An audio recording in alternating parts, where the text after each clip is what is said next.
ಓಂ ಶಾಂತಿ. ಇಂದಿನ ಗೈಕ್ ಆಗಿದೆ 17 ಮೇ 2025. ಪ್ರಾತಃ ಮುರಳಿ ಮಧುಬನದಿಂದ ಬಾಬ್ದಾದ ಅವರು ನುಡಿಸಿದ್ದಾರೆ. ಬಾಬಾ ಅವರು ಹೇಳುತ್ತಿರುವ ಮಹಾವಾಕ್ಯಗಳನ್ನ ಕೇಳೋಣ. ಬಾಬಾ ಹೇಳ್ತಿದ್ದಾರೆ, ಮಧುರ ಮಕ್ಕಳೇ, ತಮ್ಮನ್ನು ತಾವು ನೋಡಿಕೊಳ್ಳಿ. ನಾನು ಹೂವಾಗಿದ್ದೇನೆ, ದೇಹದ ಅಹಂಕಾರದಲ್ಲಿ ಬಂದು ಮುಳ್ಳು ಆಗಿದ್ದೇನೆ. ನಿಮ್ಮನ್ನು ಮುಳ್ಳುಗಳಿಂದ ಹೂವುಗಳನ್ನಾಗಿ ಮಾಡಲು ತಂದೆಯು ಬಂದಿದ್ದಾರೆ. ಸೊ ತಂದೆಯವರು ಬೆಳಗ್ಗೆ ನಮಗೆ ನಮ್ಮನ್ನು ನಾವು ಸೆಲ್ಫ್ ಚೆಕಿಂಗ್ ಮಾಡ್ಕೊಳೋದಕ್ಕೆ ಒಂದು ಕ್ವೆಶನ್ ಕೇಳ್ತಿದ್ದಾರೆ. ನಮ್ಮನ್ನು ನಾವು ಚೆಕ್ ಮಾಡ್ಕೋಬೇಕು, ದೈವಿ ಗುಣಗಳು ಇರುವ ಹೂವುಗಳಾಗಿದ್ದೇವೆ ಅಥವಾ ದೇಹದ ಅಹಂಕಾರದಲ್ಲಿ ಬಂದು ಮುಳ್ಳುಗಳಾಗಿದ್ದೀವಾ, ತಮ್ಮನ್ನು ತಾವು ಚೆಕ್ ಮಾಡ್ಕೋಬೇಕು ಅಂತ ತಿಳಿಸ್ತಿದ್ದಾರೆ. ಸೊ ತಂದೆಯವರು ಬಂದಿರೋದು ಯಾಕೆ? ನಮ್ಮನ್ನು ಮುಳ್ಳುಗಳ ರೂಪದಲ್ಲಿರುವ ನಮ್ಮನ್ನು ಹೂವುಗಳನ್ನಾಗಿ ತಯಾರು ಮಾಡಲು.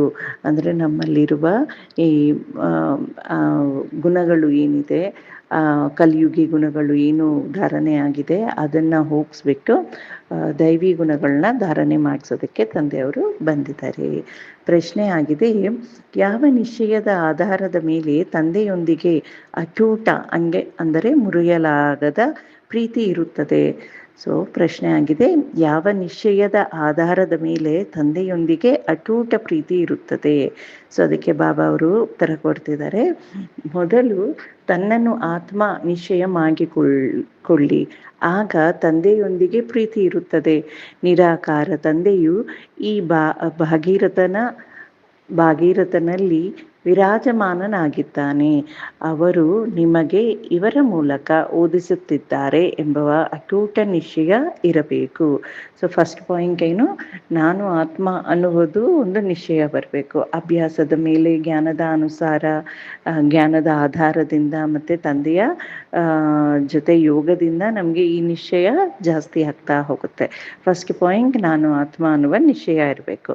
ಸೆಕೆಂಡು, ತಂದೆ ನಿರಾಕಾರ ತಂದೆ ಶಿವ ಪರಮಾತ್ಮ ಬ್ರಹ್ಮ ಬಾಬಾ ಅವರ ತನುವನ್ನು ಯೂಸ್ ಮಾಡಿಕೊಂಡು, ಅಂದರೆ ಭಗೀರಥರಾಗಿದ್ದಾರಲ್ವ, ಅವ್ರನ್ನ ಯೂಸ್ ಮಾಡಿಕೊಂಡು ಅವರಲ್ಲಿ ವಿರಾಜಮಾನ ಆಗಿ ಈ ಶ್ರೇಷ್ಠವಾದ ಜ್ಞಾನವನ್ನು ಕೊಡ್ತಿದ್ದಾರೆ, ನಮಗೆ ಓದಿಸ್ತಿದ್ದಾರೆ, ನಮ್ಮನ್ನು ತಿದ್ದುತ್ತಾ ಇದ್ದಾರೆ ಅಂತ ಒಂದು ನಿಶ್ಚಯ ಪಕ್ಕಾ ಇರಬೇಕು. ಈ 2 ಪಾಯಿಂಟ್ ತಂದೆಯವರು ಹೇಳಿದ್ದಾರೆ.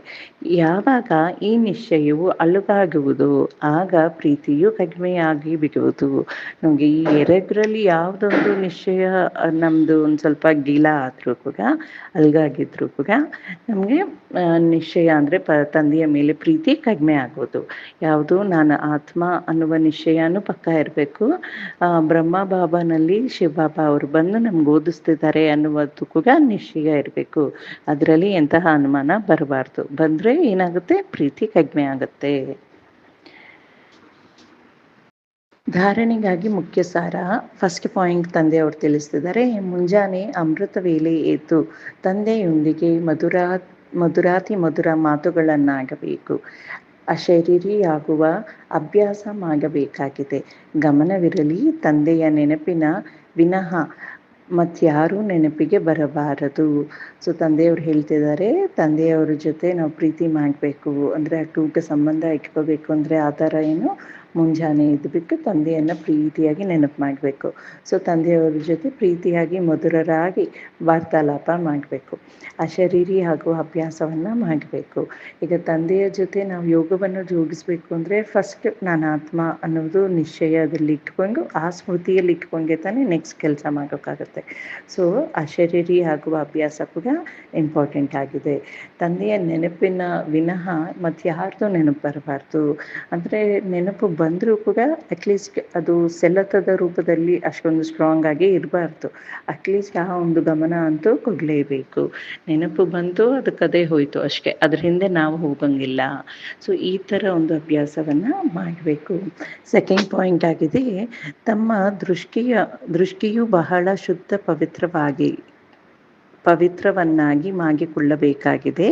ದೈವಿ ಹೂಗಳ ಉದ್ಯಾನವನ ತಯಾರಾಗುತ್ತಿದೆ, ಅದರಿಂದ ಹೂವುಗಳು ಪೂರ್ಣ ಪುರುಷಾರ್ಥ ಮಾಡಬೇಕಾಗಿದೆ, ಮುಳ್ಳುಗಳಾಗಬಾರದು. ನಮಗೆ ಬಾಬಾ ಅವರು ತಿಳಿಸ್ತಿದ್ದಾರೆ, ಫಸ್ಟ್ ನಮ್ಮ ದೃಷ್ಟಿ ಹೇಗಿರಬೇಕು, ಶುದ್ಧ ಪವಿತ್ರವಾಗಿರಬೇಕು.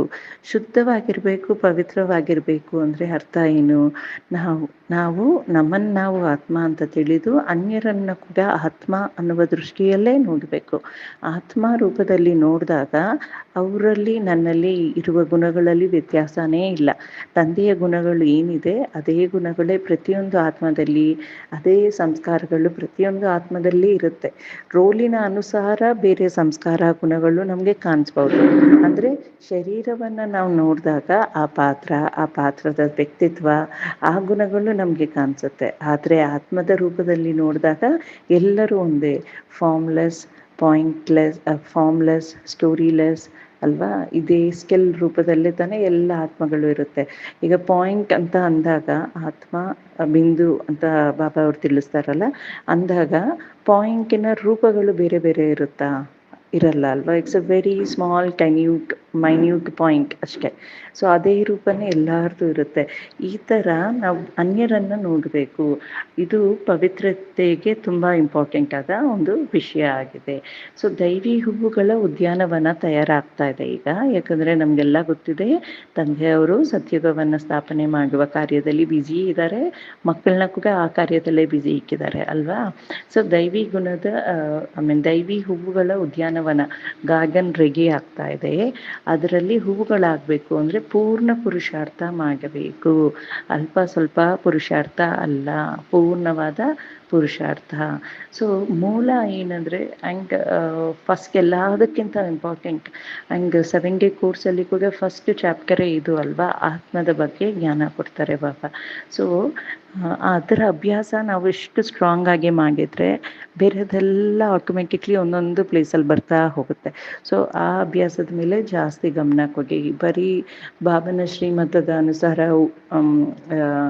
ಆಹಾರ ಪಾನೀಯದಲ್ಲಿ ಶುದ್ಧತೆ ಇದೊಂದೇ ಅಲ್ಲ, ಅಥವಾ ನಾವು ಹಾಕೋಣ ಬಟ್ಟೆಗಳಲ್ಲಿ ಶುದ್ಧತೆ ಇದೊಂದೇ ಅದೂ ಇಂಪಾರ್ಟೆಂಟ್. ಬಿಕಾಸ್ ಮೇಲೆ ಮಾಡಬೇಕಾಗಿರೋದು ಮಾಡಬೇಕು, ಬಟ್ ಡೀಪ್ ಇನ್ಸೈಡ್ ಮಾಡಬೇಕಾಗಿರುವ ಪುರುಷಾರ್ಥ ಏನು?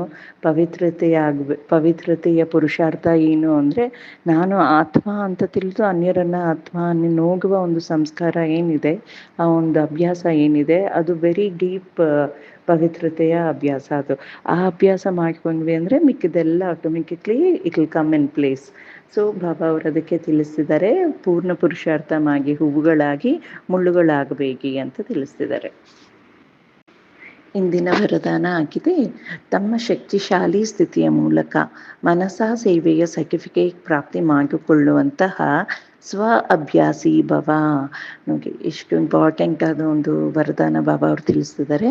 ತಮ್ಮ ಶಕ್ತಿಶಾಲಿ ಸ್ಥಿತಿಯ ಮೂಲಕ ಮನಸಾ ಸೇವೆಯ ಸರ್ಟಿಫಿಕೇಟ್ ಪ್ರಾಪ್ತಿ ಮಾಡಿಕೊಳ್ಳುವಂತಹ ಸ್ವ ಅಭ್ಯಾಸಿ ಭವ. ಇವತ್ತು ನಾವೆಲ್ಲ ಏನಾಗಬೇಕು? ಸ್ವ ಅಭ್ಯಾಸಿಗಳಾಗಬೇಕು. ಬಾಬಾ ಅವರು ವರದಾನ ಕೊಟ್ಟಿದ್ದಾರೆ ಅಂದಾಗ ಅದನ್ನು ಇವತ್ತು ದಿನ ಪೂರ್ತಿ ನಾವು ಧಾರಣೆ ಮಾಡಿದಾಗ ಬಾಬನ ಸಹಯೋಗ ಕೂಡ ಚೆನ್ನಾಗಿ ಸಿಗುತ್ತದೆ. ಅದಕ್ಕೆ ಎಕ್ಸ್ಪ್ಲನೇಷನ್ ಬಾಬಾ ಹೇಳ್ತಿದ್ದಾರೆ. ವಿಶ್ವಕ್ಕೆ ಲೈಟ್ ಮತ್ತು ಮೈಟ್ ವರದಾನ ಕೊಡುವುದಕ್ಕಾಗಿ ಅಮೃತ ವೇಳೆ ನೆನಪಿನ ಸ್ವ ಅಭ್ಯಾಸದ ಮೂಲಕ ಶಕ್ತಿಶಾಲಿ ವಾಯುಮಂಡಲ ಸೃಷ್ಟಿ ಮಾಡಿ, ಆಗ ಮನಸ ಸೇವೆಯ ಸರ್ಟಿಫಿಕೇಟ್ ಪ್ರಾಪ್ತಿಯಾಗುತ್ತದೆ. ನೋಡಿ ಬಾಬಾ ಅವರು ಈ ಸೇವೆ ಹೇಗೆ ಮಾಡಬೇಕು ಅಂತ ತಿಳಿಸ್ತಿದ್ದಾರೆ. ಎಲ್ಲ ಸೇವೆಗಳಿಗೆ ಆಧಾರ, ಎಲ್ಲದಕ್ಕಿಂತ ವೆರಿ ಇಂಪಾರ್ಟೆಂಟ್ ಏನಂದರೆ ಸ್ವ ಅಭ್ಯಾಸ.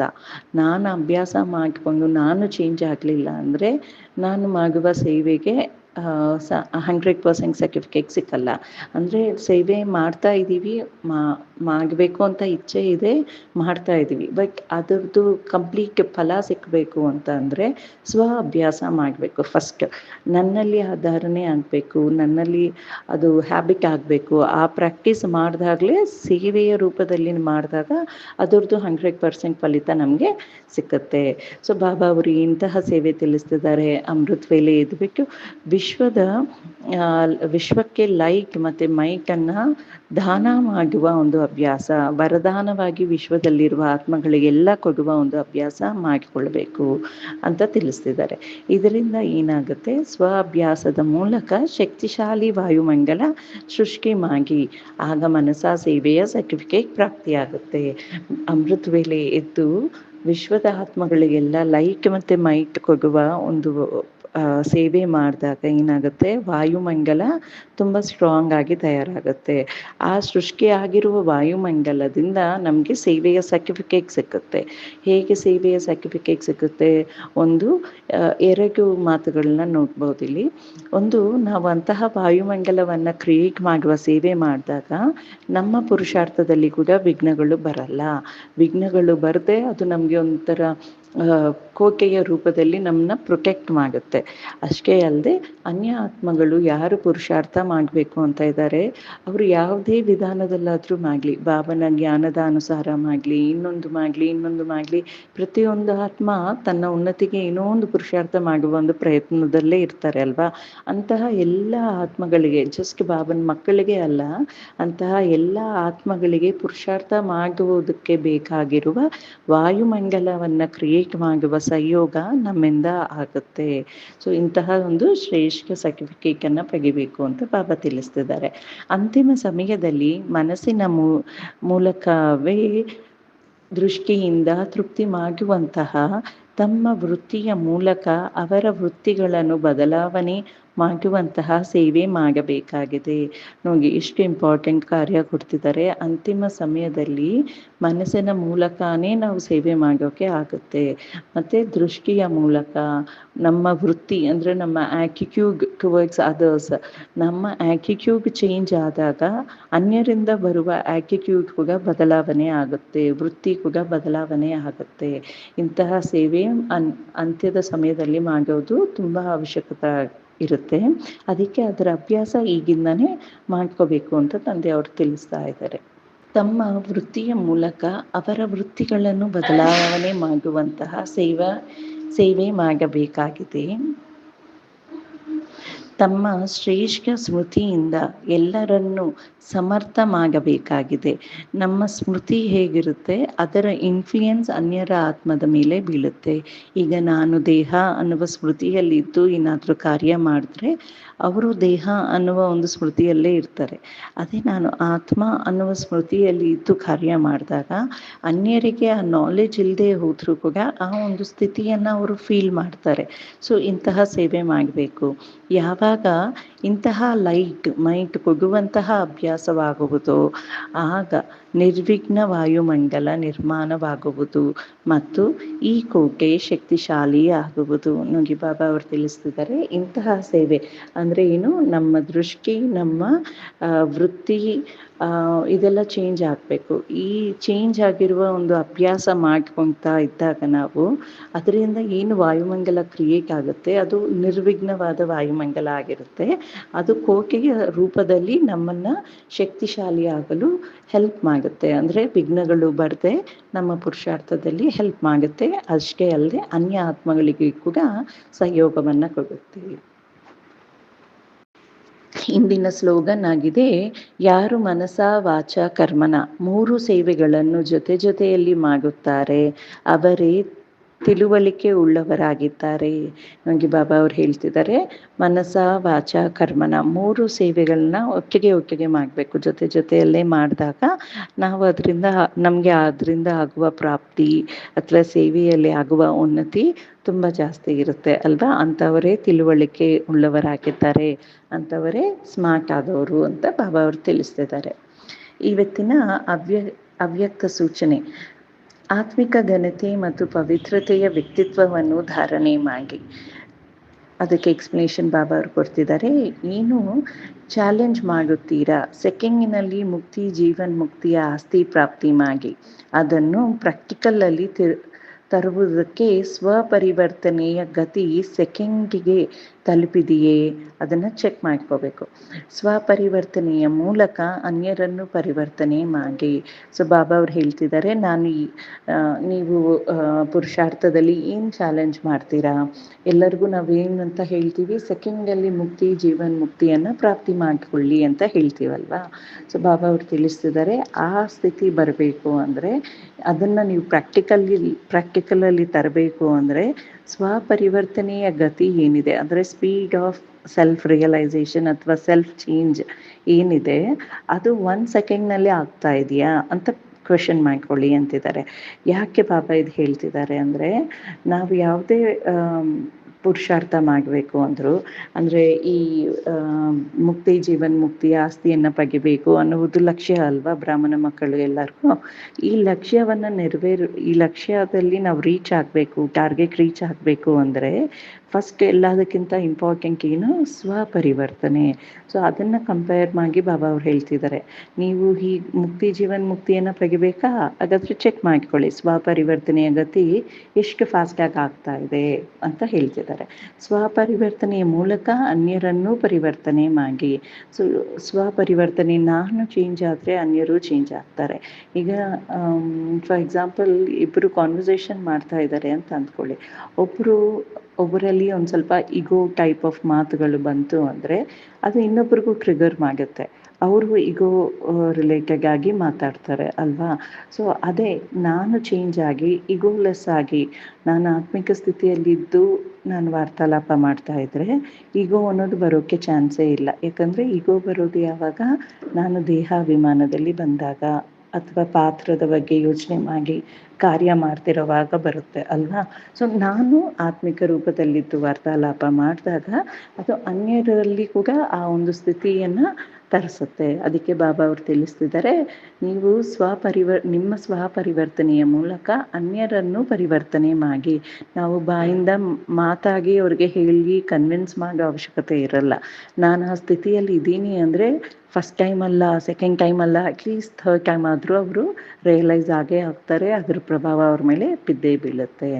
ಅನುಭವ ಮಾಗಿಸಿ ಬ್ರಹ್ಮಕುಮಾರ್ ಅರ್ಥಾತ್ ವೃತ್ತಿ, ದೃಷ್ಟಿ, ಕೃತಿ ಮತ್ತು ವಾಣಿಯ ಪರಿವರ್ತನೆ. ಇನ್ನೊಂದು ಎಷ್ಟು ಬ್ಯೂಟಿಫುಲ್ ಆಗಿ ಹೇಳಿದ್ದಾರೆ.